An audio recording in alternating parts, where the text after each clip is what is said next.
Bonjour Chantal. Bonjour Bertrand, j'allais oublier d'ouvrir. Ça commence très mal.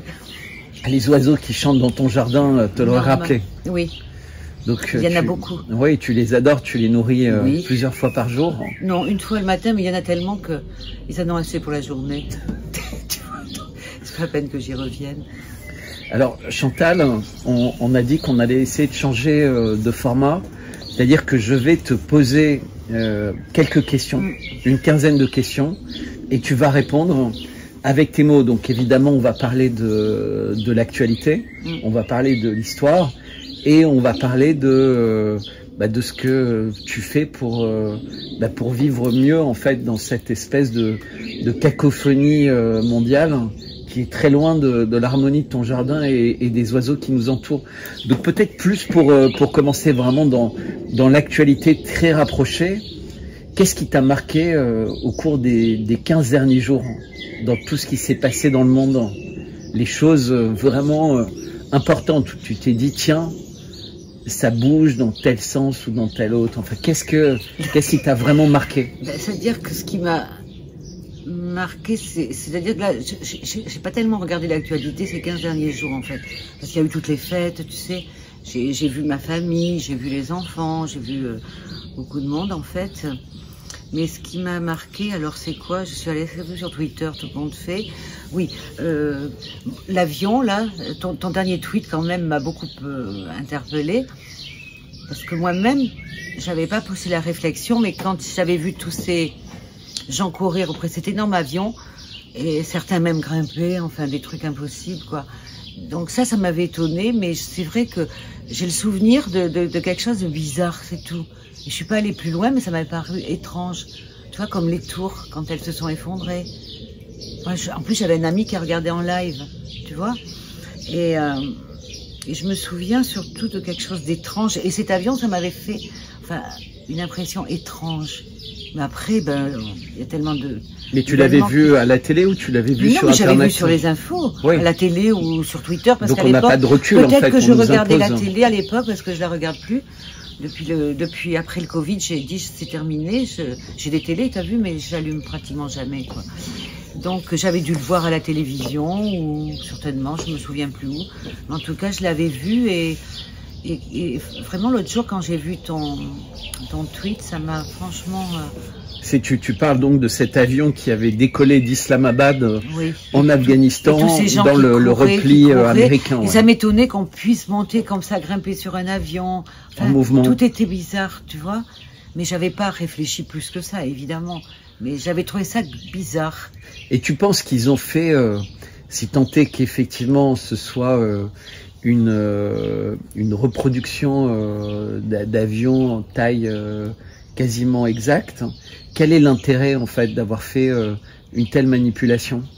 Écoute, vu tous les événements que nous vivons depuis 3 ans, mais bien avant, moi j'ai l'impression qu'en fait,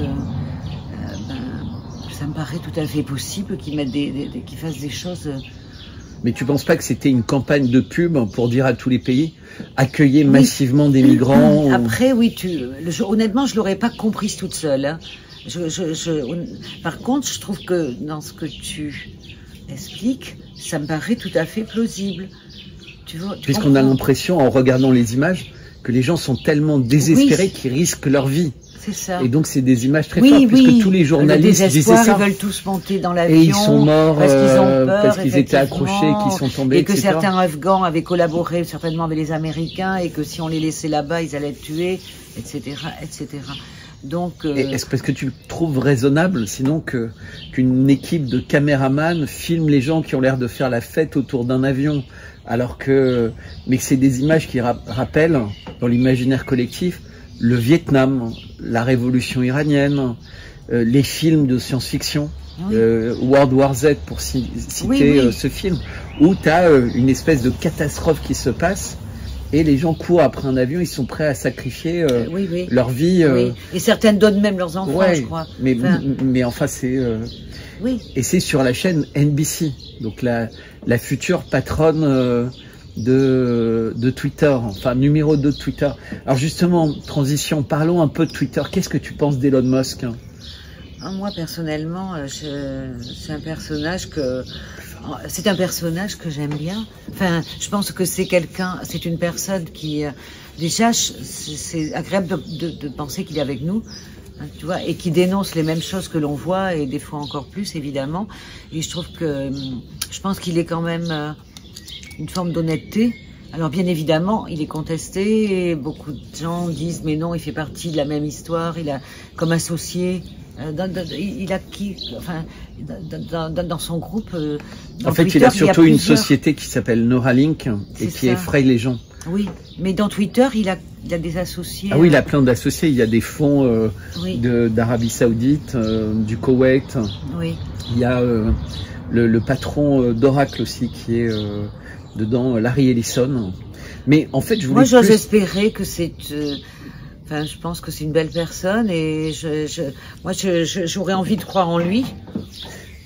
Bah, moi, je crois en lui. Voilà. Moi, malgré les choses que je peux lire, moi, je pense que c'est quand même une très belle personne et il a dit récemment, en fait, il y a pas de prix pour la vérité et la liberté. Donc, j'ai acheté Twitter extrêmement cher, oui.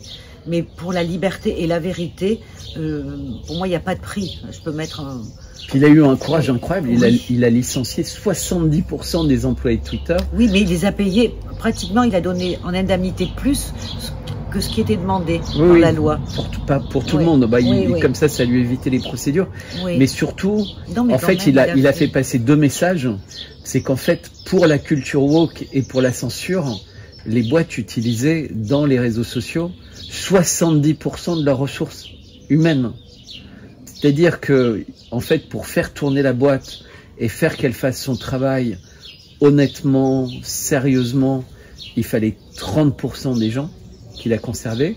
Et 70% des gens, ils savaient pas vraiment ce qu'ils faisaient, ou alors ils faisaient l'inverse de ce qu'on est en droit d'attendre en termes de liberté de parole, d'expression de la parole, etc. Mais alors justement, en fait, aujourd'hui ou hier, Elon Musk a dit à l'Europe, je quitte l'accord avec l'Union européenne sur la régulation des réseaux sociaux. C'est fascinant, ça, c'est beaucoup de courage, puisque l'Europe le défie en lui disant qu'à partir de septembre, ils peuvent censurer le réseau dans toute l'Europe, comme d'une façon générale tous les réseaux. D'après toi, pourquoi il fait ça? Qu'est-ce qu'il fait passer comme message? Ben, il fait surtout passer le message qu'il n'a absolument pas peur d'Europe, déjà.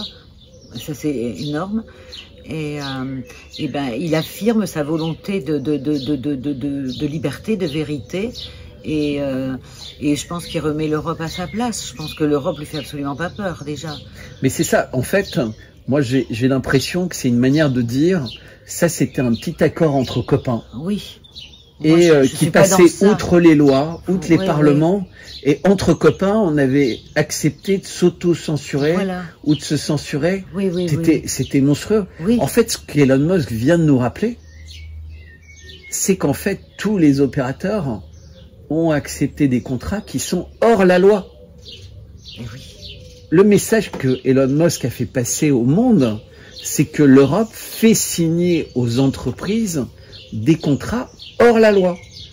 Et Elon Musk sort de ces contrats hors la loi pour dire c'est pas mon je n'ai aucun problème pour respecter vos lois, mais le hors la loi, je le respecte pas. Absolument. Incroyable. Donc, quand même. Ça veut dire qu'il s'affirme complètement dans une forme de clarté, d'honnêteté, et il fait pas de concessions. Et il nous montre, nous, à quel point on est des filons. Oh là là.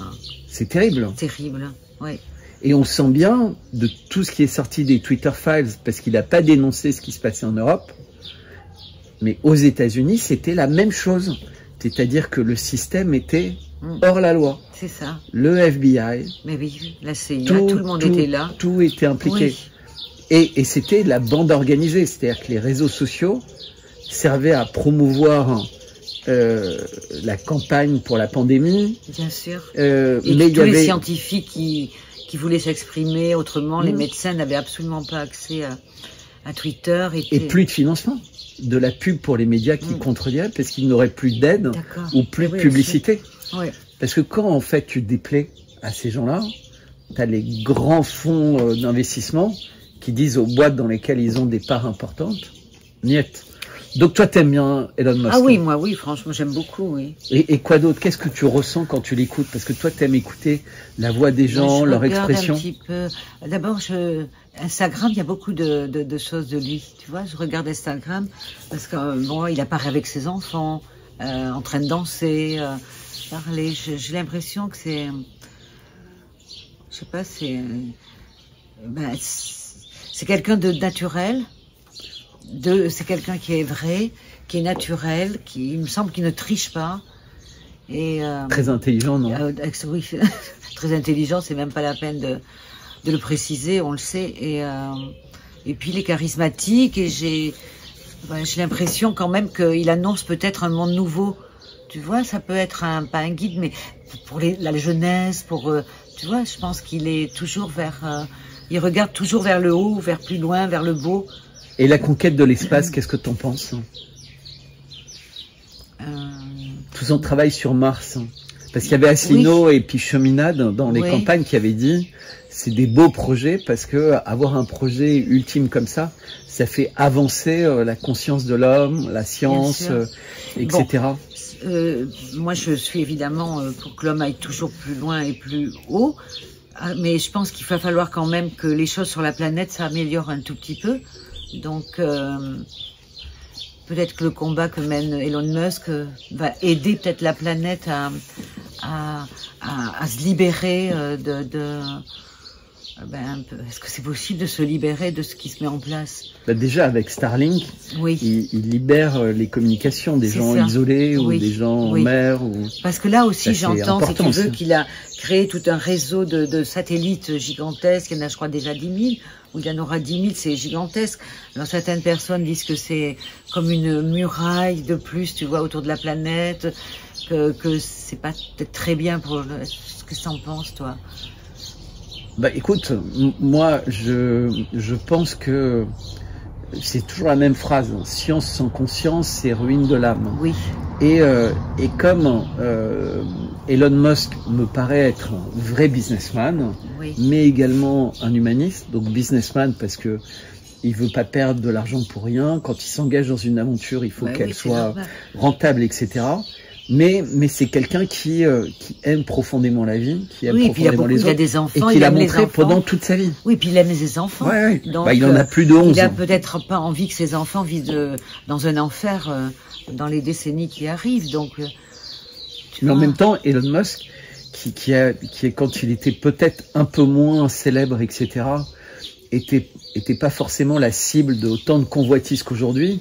Et il dit lui-même que maintenant, pour lui, c'est quasiment impossible de savoir s'il croise l'amour ou autre chose, parce qu'en fait, il représente tellement de choses que toutes les personnes qui l'approchent approchent quelqu'un de quasiment surnaturel par rapport à la planète. Il est et puis il expliquait anecdotiquement qu'il passe à peu près les 2 tiers de son temps à dormir sur le canapé d'une bibliothèque ou de bureau d'une des boîtes où il est.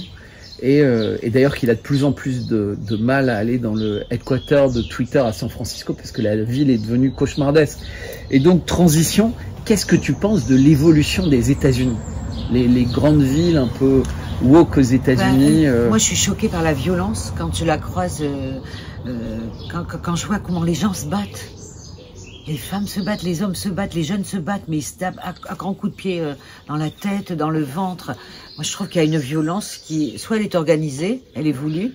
On nous montre les images, en tout cas. On dirait des bêtes sauvages, en tout cas. Hein. C'est même plus humain. Moi, je t'assure que ça me choque. Hein. Tu as vu, toi? Ah, mais j'ai vu des images très très violentes, en effet. Et vraiment, les gens se battent. Enfin, bon, ce qui me choque, c'est comment. Enfin, le peuple américain est très enlaidi par la nourriture, par l'air qu'ils respirent, par toute la pollution. Et quand on voit combien ils ont abîmé leur peuple, moi je l'avais déjà vu il y a longtemps quand j'y allais, un petit peu. Déjà j'avais été choquée par l'obésité, mais maintenant tu vois que les gens ils sont réellement abîmés. Hein, ils deviennent très laids. Et ils vivent moins vieux. Oui, et puis ils deviennent laids. Franchement, il y a une laideur pas possible. En plus, une laideur assumée qui est portée comme une fierté. Tant mieux s'ils supportent leur laideur, leur grosseur. Ils sont déformés. Ils sont dans des états atroces.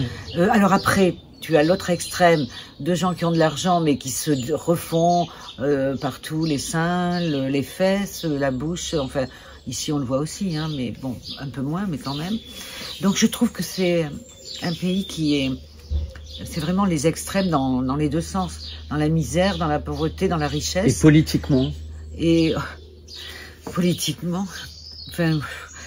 Je trouve que c'est atroce, quoi. Je me demande comment les démocrates peuvent supporter d'être autant ridiculisés avec Biden. Tu vois, et l'équipe, hein. Ouais. On sait très bien que c'est pas lui qui gouverne, mais oui, Kamala Harris, c'est, tu vois, on se demande. Enfin, moi, je me demande comment c'est possible que les démocrates, qui quand même étaient un parti, progressiste, enfin, il semblerait. Et je sais pas comment ils peuvent assumer ce carnaval permanent, ces mensonges permanents. Je ne sais pas comment l'Amérique peut ne pas avoir honte, même les démocrates, comment ils peuvent supporter. Tu penses qu'il y a encore beaucoup de démocrates là-bas? Si tu veux, on pourrait là, on parle un peu de la politique. Donc la question c'est, est-ce qu'il y a vraiment une honnêteté dans le monde politique quand on voit les médias, etc. Ben oui, mais t'as le bashing des télés contre Trump, contre, d'une façon générale, tout ce qui n'est pas woke. La même chose dans les universités, la même chose dans les écoles, la même chose dans les entreprises. Et les entreprises, elles sont allées tellement loin dans cette direction. Tu sais, on a l'exemple de Budweiser, là maintenant on a l'exemple de Target. C'est-à-dire que les boîtes se sont laissées également envahir de l'intérieur par ce cancer. Donc ça avait envahi le monde politique, ça avait envahi le monde scolaire, le monde universitaire, ça a envahi le monde des entreprises, même le monde de l'armée. Et aujourd'hui, on voit que tout s'écroule en fait. Et c'est exactement ce que tu dis. C'est que le Parti démocrate qui avait tout pour rester au pouvoir ad vitam aeternam, puisqu'ils avaient réussi à tellement caricaturer Trump, qui était tellement important à l'intérieur du Parti républicain, qu'il y avait une division à l'intérieur du Parti républicain. Et c'est vrai qu'il a un côté outrancier, un petit peu, tu vois. C'est dommage tu comprends. Et mais c'est son caractère. Mais c'est son caractère. Et à côté de ça, quand il parle, il dit des choses pourtant très mais on l'écoute plus parce qu'il est tellement... Oui, c'est dommage, vraiment. Mais enfin, la caricature qu'ils ont mis à sa place, je préférais quand même Trump que... Mais je pense beaucoup de gens. Parce que qu'est-ce qui s'est passé sous Trump? Tu sais qu'il y a des Américains qui disent qu'ils veulent partir vivre en Russie. Qu'est-ce qui s'est... Il y a des acteurs connus, mais qu'est-ce qui s'est passé sous Trump? Pas de guerre. Non, il n'y a rien. Qu'est-ce qui s'est passé sous Biden? Puisque ça, c'est la transition, on arrive vers l'Ukraine. Lui, il a commencé... Donc, qu'est-ce qui se passe en Ukraine, d'après toi? C'est quoi l'Ukraine? L'Ukraine, c'est uniquement une guerre contre la Russie, qui a été organisée, et on sacrifie le peuple ukrainien.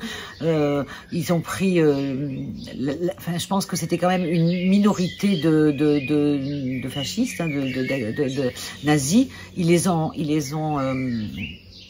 entraînés dans les camps de la CIA, ils ont créé les camps de la CIA, ils les ont entraînés, et ils les ont repérés, ils les ont mis partout.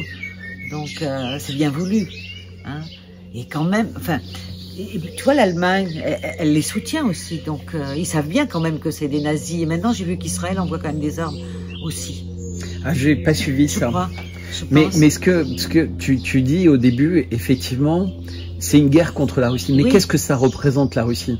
Tu penses que c'est le gaz, l'énergie, ou l'idée de Sainte Russie, de pays qui à la fois, qui est important, qui a les valeurs et qui refuse cette culture woke qu'on vient d'évoquer en parlant des pertes de valeurs aux États-Unis? Moi, je pense que c'était surtout que l'Allemagne a commencé un petit peu à se rapprocher des Russes, avec Nord Stream, tout ça, c'est une indépendance quand même avec le gaz énergétique. Et je pense que bon, ils veulent surtout pas que l'Europe soit protégée par la Russie et soit renforcée par la Russie. Ça, c'est le contrat. C'est le contrat qu'on a eu, c'est-à-dire on serait tellement puissant avec la Russie, avec nous dans l'Europe, que c'est impossible pour les Américains de supporter ça. Donc je pense que la guerre, très autonome des Américains. On serait très gâtés. Il n'y aurait plus besoin d'OTAN. On manquerait de rien. Tu te rends compte, l'OTAN n'a aucune raison. D'abord, il n'aurait jamais dû exister encore puisqu'il devait être dissous. Et je pense que effectivement, la Russie, dans un premier temps, c'est l'indépendance qu'elle pourrait apporter à l'Europe et que les Américains ne supportent absolument pas. Donc là, je pense qu'ils ont renforcé le truc pour qu'on soit définitivement coupé des Russes, et on ne pourra jamais être autonome. Donc sans les Russes, on aura besoin des Américains. Et dans un second temps, la Russie, elle est contre le wokisme, elle défend des valeurs, elle a retrouvé sa spiritualité.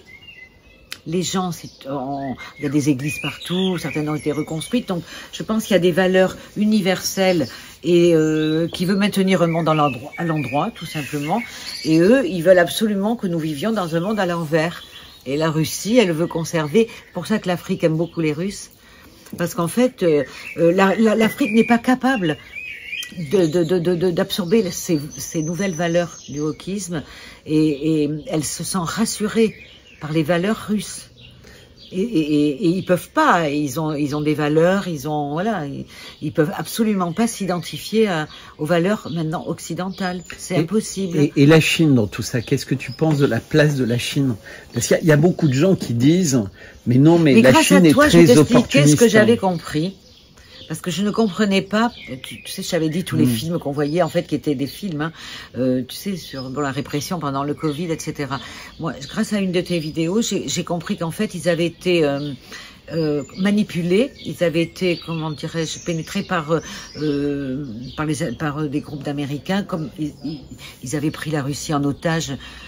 Voilà, et ils avaient installé des mêmes forces comme ça en Chine qui étaient au pouvoir et qui ont véhiculé, tu vois, très mondialistes en fait, globalistes. Voilà, très globalistes et mondialistes. Et moi, c'est grâce à toi vraiment que j'ai compris ce qui s'est passé et comment Xi Jinping a réussi à se délivrer justement de tous ces infiltrés. Il a fait du nettoyage.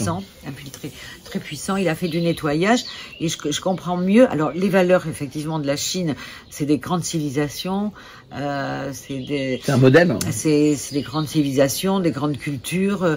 Voilà, s'ils sont maintenant délivrés de l'influence américaine, je pense qu'ils vont. Moi, je pense que c'est pas des envahisseurs. Tu vois, ils ont jamais. Je pense qu'ils ont un pays immense avec tellement de population. J'ai entendu dire qu'ils auraient un problème de population, qu'il n'y a pas assez de gens qui naissent.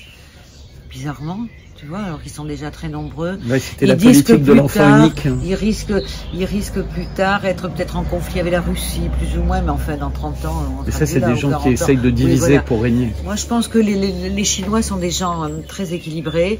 Enfin, les dirigeants, ils n'ont absolument pas envie de nous envahir. Ils sont évidemment agressifs sur le commerce. Mais maintenant, ils ont assez de classe moyenne, déjà pour vendre leur propre... Oui, ils sont autonomes. Ça fait déjà un certain temps qu'ils peuvent acheter leur luxe. Les classes moyennes sont tellement montées qu'ils peuvent aussi consommer énormément de produits qu'ils fabriquent. Hein. Ils sont beaucoup moins dépendants du monde qu'ils ne l'ont été, bien évidemment. Mais enfin, je crois qu'ils ont encore pas mal d'usines, non? Et les gens... Bien sûr. Dépendent beaucoup de la Chine encore. Ils sont très importants aussi en Afrique. Oui. Parce que Chine et Russie ça fait longtemps qu'ils font beaucoup de choses, des barrages, toutes sortes de choses. Mais moi, je pense que c'est des pays conservateurs, dans le sens où ils veulent défendre des valeurs traditionnelles, tout simplement. Et ils veulent pas se perdre dans les délires woke. Ils sont patriotiques aussi. Et ils sont très patriotiques. C'est mignon, un petit bourdon. Et voilà. Donc je pense que c'est des pays... Et d'un point de vue diplomatie internationale... Tu sais que j'ai vu des témoignages de gens qui vivent en Chine. C'est un petit fou, c'est rien, c'est un bourdon. C'est pas un frelon. Et des gens qui vivent en Chine, tu vois, mais qui disent qu'ils voudraient pas revenir. Hein, que c'est pas du tout la vie qu'on raconte. Hein. Plus fort. C'est pas la vie qu'on raconte, quoi. Je veux dire, il paraît que c'est pas du tout. Il paraît que les Chinois sont très accueillants, sympathiques. Non, c'est pas grave, ça pique pas. Tu risques rien. Et donc la diplomatie, parce qu'on a vu ce qui s'était passé, la guerre du Yémen s'est arrêtée très vite. Avec l'Arabie Saoudite. Non, mais ça a duré longtemps. Mais dès que la Chine et la Russie ont pu rentrer dans l'exercice d'une diplomatie, et également pour l'Iran, les choses se sont stabilisées. Et tout de suite, qu'est-ce qui s'est passé au Soudan? Une nouvelle guerre. Ben voilà, c'est ça. Et donc, qui attise les guerres en réalité? Eh ben, on sait très bien que c'est les États-Unis. Voilà.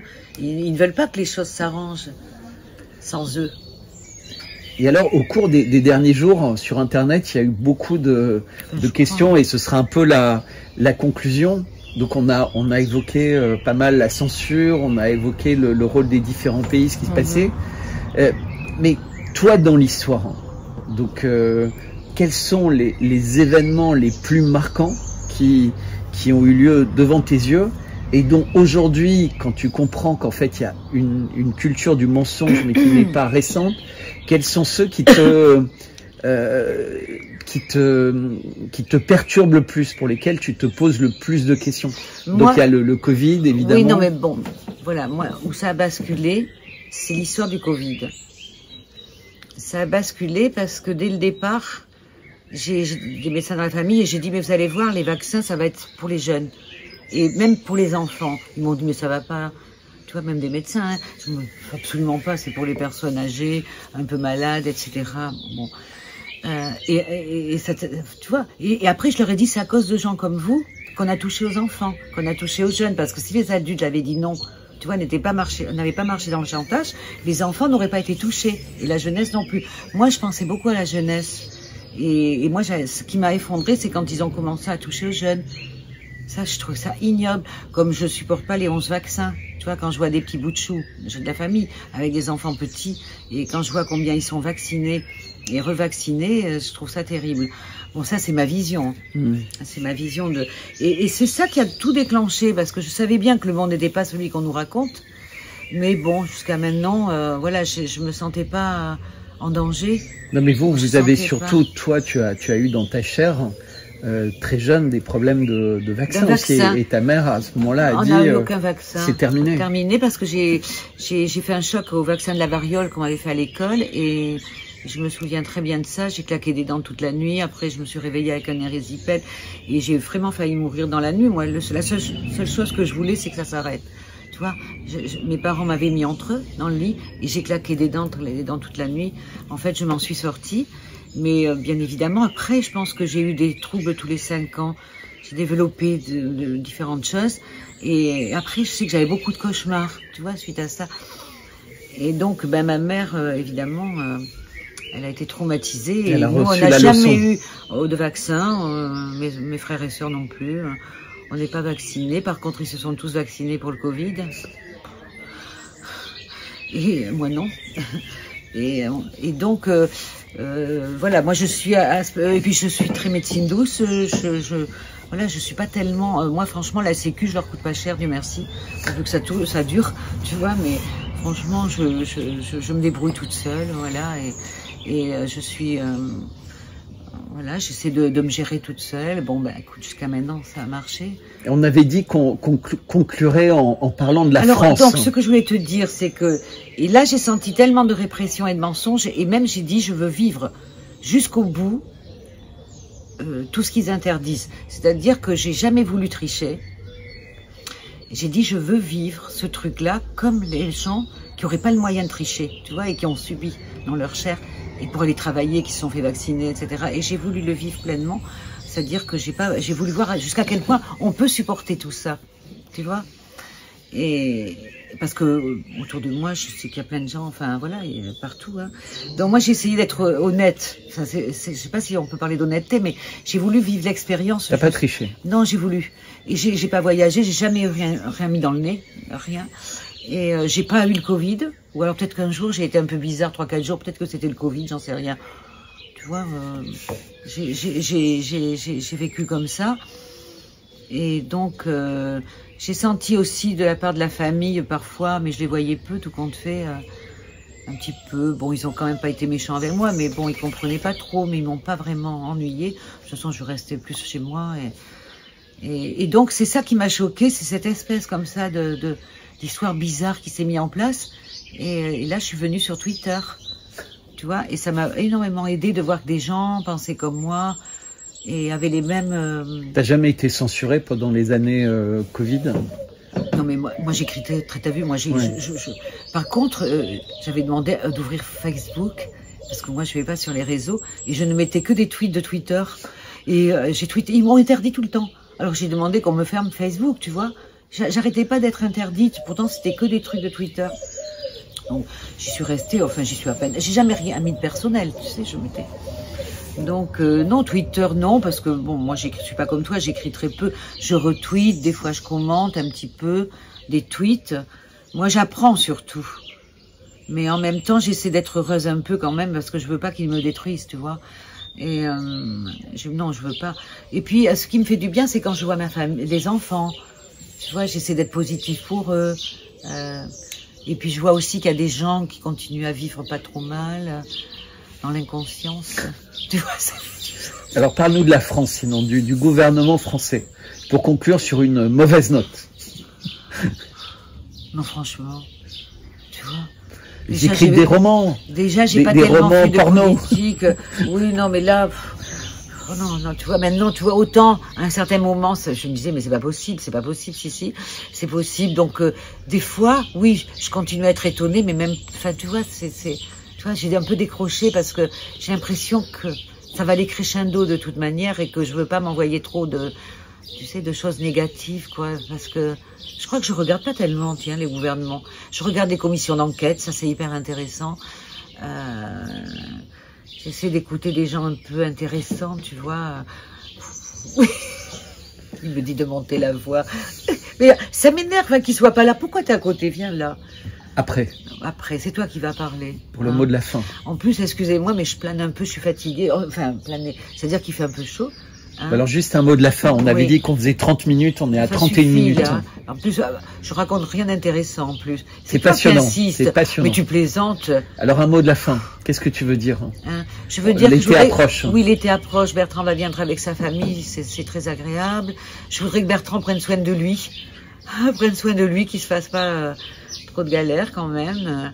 Et je trouve que c'est hyper intéressant, c'est comme un cheminement. Voilà, et comme c'est un joueur de Go, des fois je pense que joueur de Go, joueur d'échecs. Et poker aussi. Et poker, oui, mais je pense que là, il arrête pas, quoi. Il est sur un fil et il est très curieux et il veut comprendre et comprendre et comprendre. Et je pense que personne peut t'arrêter, hein? Non. Alors voilà, je pense à lui et j'espère que tout se passera très très bien. Mais c'est vrai que j'étais presque je lui dis peut-être que tu vas finir comme pas moine, mais tu sais un apôtre. Je sais pas. Je me dis, oh écoute, bon, au moins de temps en temps il vient ici, ça le détend un peu.